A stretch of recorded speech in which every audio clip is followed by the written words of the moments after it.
Hello guys, good morning. So how are you? Welcome to Foma educational hub. और आप लोगों को कैसा लग रहा है, वीडियोस कैसे लग रहे हैं, आप मुझे कंटिन्यूसली फीडबैक दे सकते हैं। और पढ़ते रहिए, स्टडी करते रहिए। थोड़े टाइम बाद में इसका जैसे करीब करीब एक ही चैप्टर और हो जाएगा तो मैं एक पैरेलल दूसरा सब्जेक्ट और चालू कर दूंगा। EMT वाला जो पेपर है दूसरा बुक वो भी स्टार्ट कर देंगे, तो आप वो भी पढ़ते रहना कंटिन्यू, ठीक है? तो सिलेबस थोड़ा जल्दी हो जाएगा। Don't worry about syllabus. मैं टाइम पे सिलेबस करवा दूंगा एग्ज़ाम से थोड़ा पहले, 1-1.5 महीने पहले ही करवा दूंगा, ताकि आपको प्रॉपर रिवीजन के लिए भी टाइम मिल जाए, ठीक है? और मज़ा आ रहा है कि नहीं आ रहा वीडियोस में, आप मुझे कंटिन्यूसली बता सकते हैं। यूट्यूब के ऊपर भी वीडियो मिल जाएंगे आपको और ऐप के ऊपर भी मिल ही रहे हैं। तो भैया, हम लोगों को एनर्जी कंजर्वेशन का निश्चरता प्रूव करनी है अभी इस लेक्चर के अंदर। किसके बारे में बात करनी है? एनर्जी कंजर्वेशन जो होता है गैलीलियन रूपांतरण में निश्चर होता है। गैलीलियन ट्रांसफॉर्मेशन में जो एनर्जी कंजर्वेशन लॉ होता है वो इनवेरिएंट होता है, ये प्रूव करना है। ये ऑलमोस्ट लास्ट टॉपिक है इस चैप्टर का। एक टॉपिक और है छोटा सा, इसके बाद में वो पढ़ेंगे। तो क्या है हमारा? ये है टॉपिक है ऊर्जा संरक्षण का नियम। एग्जाम में ऐसे आ जाता है कि ऊर्जा संरक्षण का नियम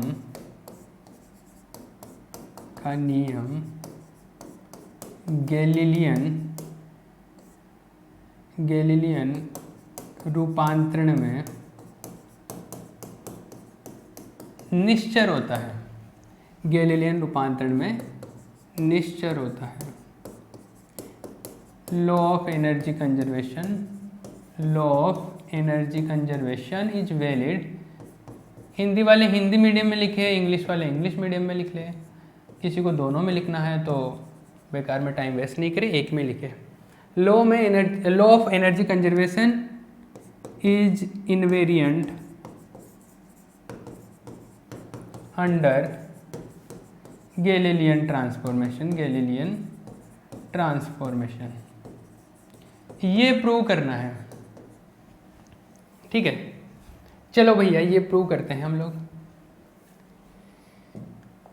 कि गैलीलियन ट्रांसफॉर्मेशन में जो है एनर्जी कंजर्वेशन का जो लॉ है वो फॉलो होता है।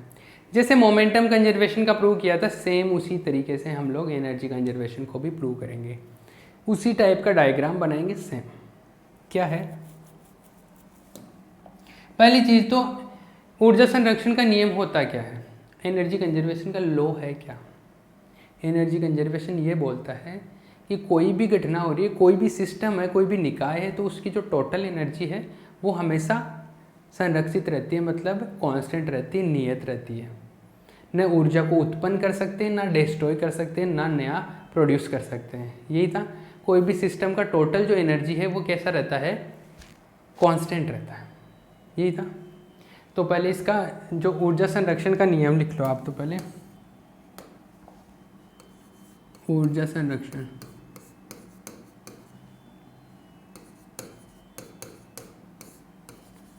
संरक्षण का नियम, law of energy conservation. Law of energy conservation,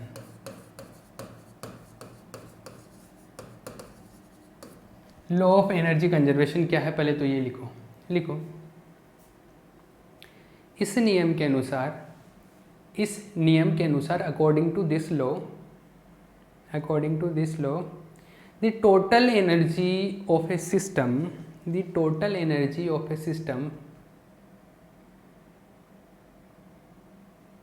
is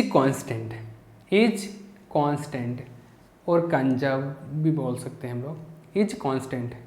इस नियम के अनुसार किसी भी निकाय की कुल ऊर्जा नियत होती है। किसी भी निकाय की कुल ऊर्जा नियत होती है, ठीक है? चलो ठीक है, इसके बारे में बात करते हैं। किसी भी सिस्टम का जो टोटल एनर्जी है वो कांस्टेंट होता है। कांस्टेंट कैसे होता है?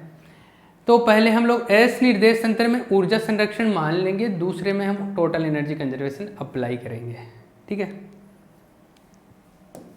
तो हम लोग बात करते हैं कि मान लो कि दो फ्रेम है। जो मोमेंटम कंजर्वेशन में डायग्राम बनाया ना, सेम डायग्राम फिर से रिपीट करूँगा। अब मेरे पास तो वो है नहीं, आपके पास तो होगा शायद, मेरे पास है नहीं। मेरे पास की है वो, एक सेकेंड। हाँ है मेरे पास, ये रहा। ये सेम डायग्राम फिर से बनाना है।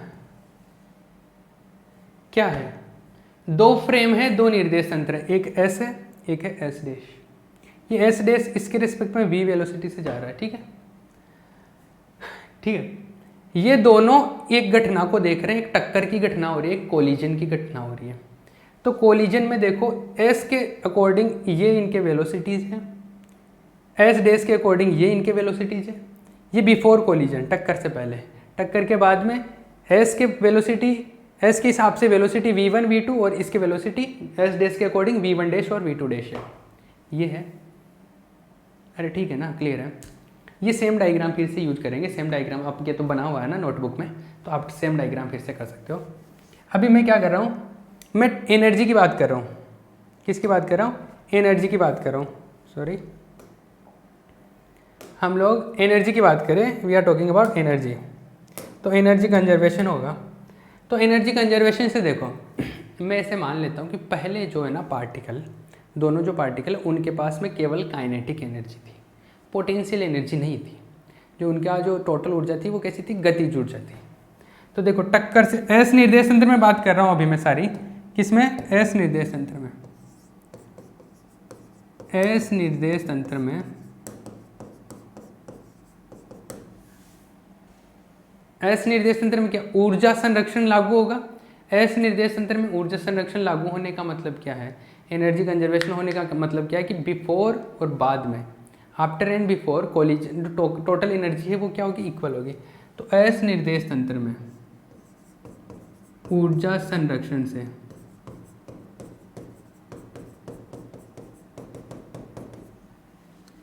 By energy conservation, by energy conservation in S frame,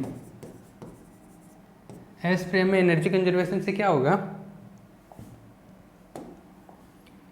before collision, मैं ऐसे बोल देता हूँ, टक्कर से पहले कुल ऊर्जा, टक्कर से पहले कुल ऊर्जा, total energy before collision, total energy before collision, before collision, और total energy after collision, and total energy कुल ऊर्जा टक्कर के बाद, टक्कर के बाद, टक्कर के बाद, टोटल एनर्जी आफ्टर कोलिजन, जी आफ्टर कोलिजन। ये क्या होना चाहिए, इक्वल होना चाहिए। यही तो है लॉ ऑफ कंजर्वेशन। तो एस फ्रेम में तो मैं मान रहा हूँ कि होता है, और मुझे प्रूव करना है कि एस डैश में भी होता है। तो पहले हम एस को करेंगे, फिर उसी के तरीके से हम लोग बात करेंगे। तो देखो एस में मैं ये मान रहा हूँ कि पहले जो टक्कर से पहले थी टोटल ऊर्जा थी वो गतिज ऊर्जा थी, काइनेटिक थी, उसके पास में कोई भी पोटेंशियल एनर्जी नहीं थी। तो टोटल एनर्जी की बात करूँ पहले, टक्कर के पहले, तो टक्कर के पहले दो पार्टिकल है मेरे पास में। एक पार्टिकल, जैसे इस एस फ्रेम में बात कर रहा हूँ, एस फ्रेम में इसमें, तो इसके अकॉर्डिंग एक पार्टिकल ये, एक पार्टिकल ये, इसकी काइनेटिक एनर्जी, इसकी काइनेटिक एनर्जी, इसका वेलोसिटी u1 है, इसका u2 है।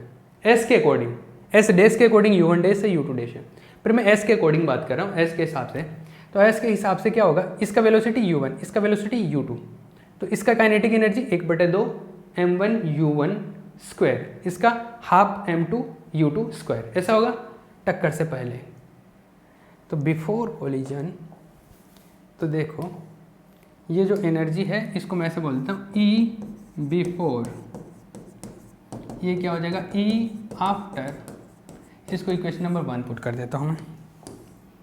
ई बिफोर की बात कर रहा हूँ मैं, ई बिफोर, बिफोर जो एनर्जी थी टोटल वो थी, क्योंकि मैंने बोला है, मैंने मान लिया कि पहले टोटल काइनेटिक एनर्जी थी। टोटल पहले पार्टिकल की kinetic energy m1 u1 square, दूसरे पार्टिकल की kinetic energy m2 u2 square. ये इक्वेशन नंबर 2 हो गया। आफ्टर कोलिजन, आफ्टर कोलिजन, अब जैसे मान लो कि दो बॉल है, मान लो एक स्कूटर इधर से आ रहा है, एक इधर 4 व्हीलर खड़ा है, स्कूटर मतलब 4 व्हीलर भी जा रहा है, स्कूटर जा रहा है, स्कूटर ने जाके 4 व्हीलर को ठोक दिया, ठीक है। पहले दोनों के पास में केवल काइनेटिक एनर्जी थी, ये इसकी, ये इसकी। अब स्कूटर ने जाके उसको ठोक दिया, आवाज़ आएगी धड़ाम से, है ना, आवाज़ आएगी मतलब साउंड भी क्रिएट हुआ ना, तो साउंड एनर्जी में भी चली गई कुछ तो, अरे कुछ तो ध्वनि ऊर्जा में भी चली गई ना, इनकी जो गतिज ऊर्जा थी कुछ तो ध्वनि ऊर्जा में चली गई, साउंड एनर्जी में चली गई, कुछ वहाँ से जहाँ पर टक्कर हुआ, जहाँ पर कोलिजन हुआ, वहाँ पर वो जो मटेरियल है वो गर्म भी हो जाता है टक्कर लगती है तो, मतलब हीट में चली गई, ऊष्मा में भी चली गई। इसका मतलब है कि जो टक्कर के बाद में उनके कुछ ना कुछ तो वेलोसिटी आ गए, तो पहले तो उनकी गतिज ऊर्जा हो जाएगी कुछ ना कुछ तो, और जो अलग एनर्जी चलेगी ध्वनि ऊर्जा में कुछ वो एनर्जी अलग हो जाएगी। तो आफ्टर कोलिजन, टक्कर के बाद में देखो क्या क्या ऊर्जा होगी। टक्कर के बाद में गतिज ऊर्जा की बात करूँ तो टक्कर के बाद में गतिज ऊर्जा आफ्टर कोलिजन काइनेटिक एनर्जी जो होगी, जो फर्स्ट पार्टिकल था उसका वेलोसिटी तो v1 हो जाता है, तो m1 v1 स्क्वायर हो जाएगा, और दूसरे पार्टिकल का m2 v2 स्क्वायर। ये तो इसकी क्या होगी, गतिज ऊर्जा होगी, दोनों पार्टिकल्स की काइनेटिक एनर्जी होगी। इसके अलावा दूसरी एनर्जी भी आ गई, मान लो उसमें कुछ और एनर्जी आ जाए, ध्वनि ऊर्जा आ गई, हीट एनर्जी आ गई और बाकी, तो उन सारी एनर्जीज को मैं Q से लिख देता हूँ कि Q हो गया कुछ। क्लियर है? तो ये हो गया इक्वेशन नंबर 3। अब देखो 2 और 3 से मैं वैल्यू यहाँ पे पुट कर देता हूँ, तो फ्रॉम 2 एंड 3 वैल्यू 1 में पुट कर देता हूँ, from 1 2 3, from 1 2 and 3 value put करो, ये आ जाएगा 1/2 m1 u1 square plus 1/2 m2 u2 square equals to 1/2 m1 v1 square plus 1/2 m2 u2 square equals to q। ये u2 नहीं है, v2 है, ये v2। ये क्या हो गया, ये एनर्जी कंजर्वेशन है एस निर्देश तंत्र में, एस फ्रेम में एनर्जी कंजर्वेशन है। इसको इक्वेशन नंबर में 4 कंसिडर कर लेता हूँ, ठीक है। अब मुझे एनर्जी कंजर्वेशन प्रूव करना है किसमें, एस डैश में भी, एस डैश फ्रेम में भी कैलकुलेट करना है। उसमें भी बताना है कि टक्कर से पहले और टक्कर के बाद में कुल ऊर्जा बराबर है, बिफोर कोलिजन आफ्टर कोलिजन जो एनर्जी है वो इक्वल है, ये प्रूव करना एस डैश फ्रेम में भी। तो इसकी हेल्प से ही करेंगे, और ये किस में करना है, गैलीलियन ट्रांसफॉर्मेशन के अकॉर्डिंग करना है। तो पहले गैलीलियन ट्रांसफॉर्मेशन की इक्वेशंस काम में लूँगा। तो जो पहले उसमें किया था मोमेंटम कंजर्वेशन के लिए जो किया था हमने, सेम उसी वे में हम लोग सारी चीज़ें कर रहे हैं। तो देखो गैलीलियन रूपांतरण के अनुसार, गैलीलियन रूपांतरण के अनुसार according to Galilean transformation, according to Galilean transformation. Galilean transformation के अकॉर्डिंग क्या होता है, मैंने फिर बता देता हूँ, मैं फिर पहले भी बताया था कि एक एस है एक एस डैश फ्रेम है, तो उन दोनों में वेलोसिटी जैसे आती है, एक में यू है एक में यू डैश है, तो ये एस से कनेक्टेड रहते हैं। ये फॉर्मूला होता है इन दोनों में रिलेशन करने का।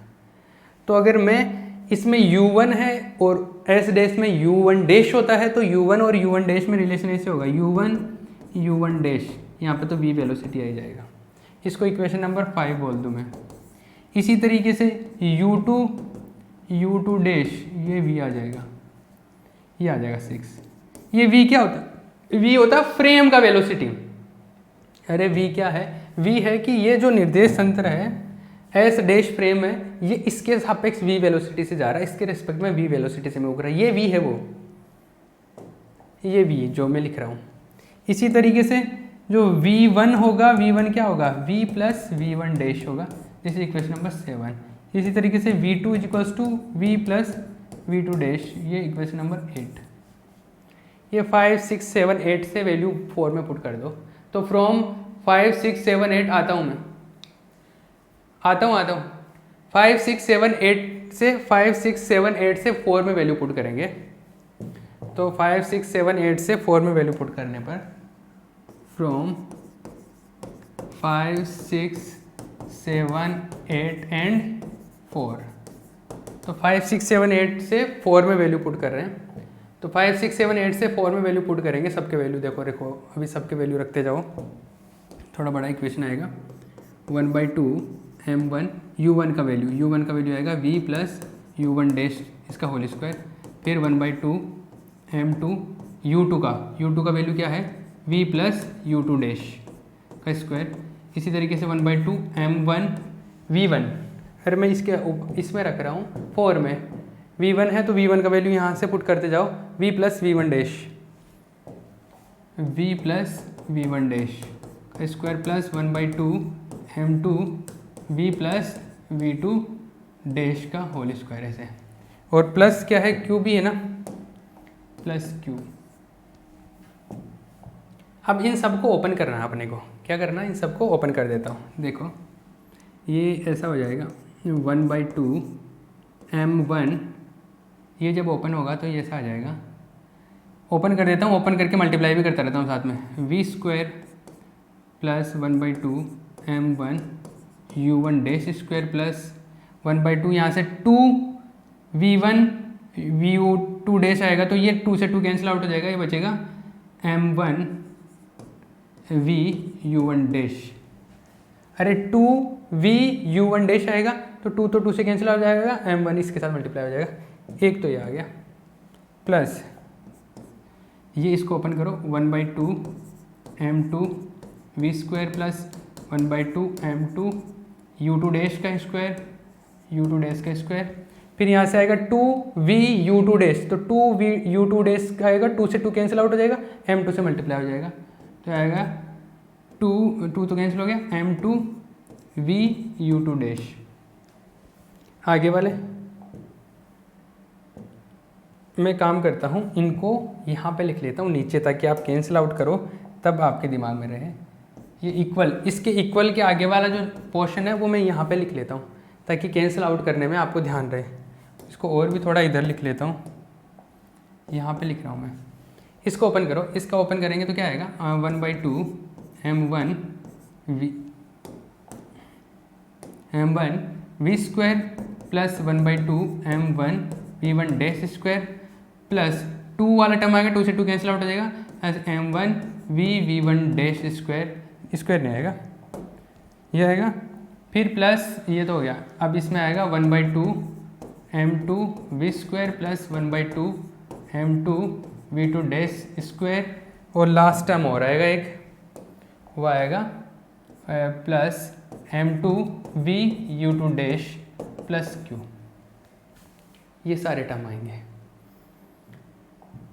अब देखो यहाँ पर कुछ कैंसिल आउट हो ऐसा कुछ बनाना है मुझे, तो यहाँ से देखो लेफ़्ट साइड में ये है 1/2 m1, कुछ ना कुछ तो कैंसिल आउट हो ही रहा होगा, देखो इसको ध्यान से, ये देखो कैंसिल आउट हो रहा है 1/2 m1 v square, 1/2 m1 v square, तो 1/2 m2 v square, 1/2 m2 v square, ये रहा कैंसिल आउट हुआ।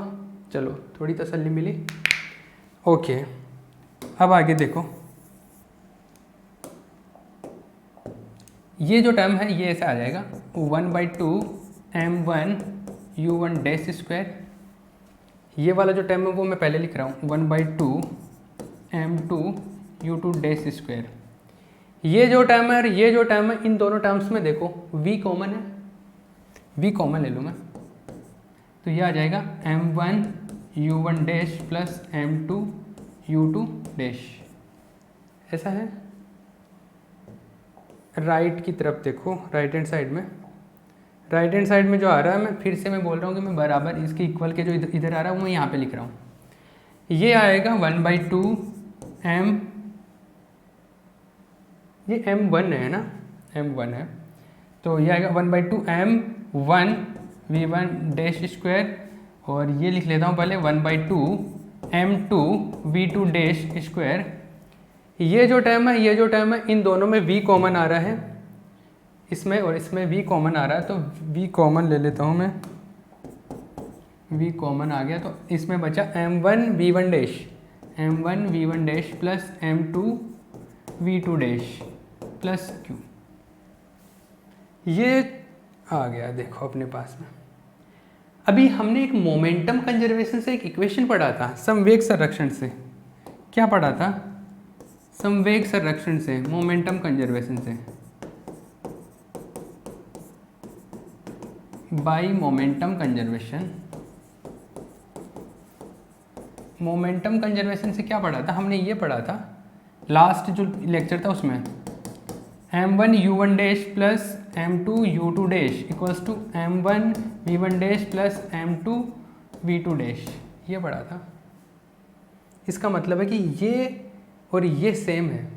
तो इधर देखो, इधर ये वाला टर्म v से मल्टीप्लाई हो रहा, इधर ये वाला टर्म v से मल्टीप्लाई हो रहा है। इसका मतलब है कि ये अंदर अंदर वाला तो सेम है, बाहर v है, तो इसका मतलब ये पूरा टर्म इस पूरे टर्म से कैंसिल आउट हो सकता है। समझ में आ रहा है? अरे ये वाला मोमेंटम कंजर्वेशन से इसके इक्वल है, तो ब्रैकेट के अंदर वाले ब्रैकेट के अंदर वाला सेम है, ब्रैकेट के बाहर वाला v है, इधर भी v है, तो मतलब ये पूरा सेम हो गया अंदर बाहर वाला, तो ये और ये कैंसिल आउट हो जाएगा। तो अतः फाइनली अपने को क्या मिलेगा? हेंस मतलब ये तो इसको तो हटा दो, क्या लिख दिया मैंने, ये क्या मिला अपने को? क्या मिला? ये टर्म कैंसिल आउट हो गया इससे, वो ये टर्म बचे दो, 1/2 ये बचा 1/2 m1 u1 dash square plus 1/2 m2 u2 dash square equals to ये बचा 1/2 m1 v1 dash square plus 1/2 m2 v2 dash square plus q। ये मिल गया मुझे, ये मिला। आई बात समझ? टाइम कितना रिमेनिंग है अपने पास में? अभी टाइम है, इसको फटाफट कंप्लीट करते हैं। ये क्या शो कर रहा है? ये देखो एस डैश फ्रेम में बिफोर कोलिजन एनर्जी है और ये एस डैश फ्रेम में आफ्टर कोलिजन एनर्जी है। तो ये टक्कर के पहले एस डैश निर्देशांतर में ऊर्जा, ये टक्कर के बाद में एस डैश निर्देशांतर में ऊर्जा। इसका मतलब है कि ये बराबर बराबर आ गया, एस डैश निर्देशांतर में भी टक्कर से पहले और बाद में ऊर्जा। मतलब ये क्या है?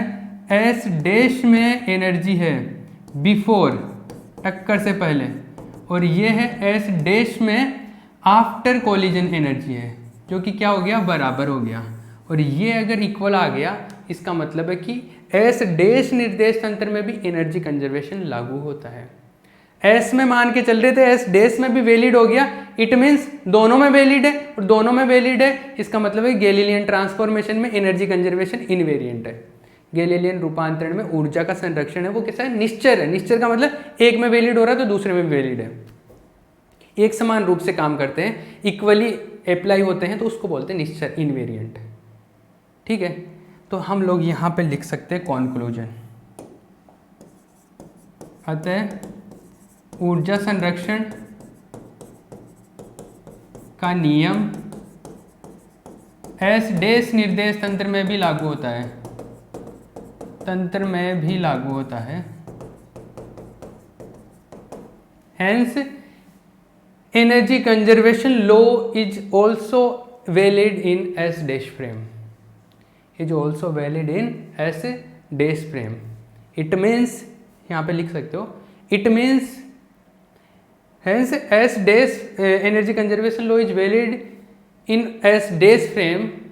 It means energy conservation law is invariant under Galilean transformation. Is invariant under Galilean transformation. अतः ऊर्जा संरक्षण का नियम गैलीलियन रूपांतरण में निश्चर होता है। अतः ऊर्जा संरक्षण का नियम गैलीलियन रूपांतरण में निश्चर होता है। ठीक है, ये फर्स्ट चैप्टर का ऑलमोस्ट थ्योरी कंप्लीट हो गया। एक 10 मिनट का एक छोटा सा टॉपिक और है और उसके बाद में इसकी न्यूमेरिकल करेंगे, क्योंकि इस चैप्टर से ज़्यादातर न्यूमेरिकल आते हैं। ठीक है।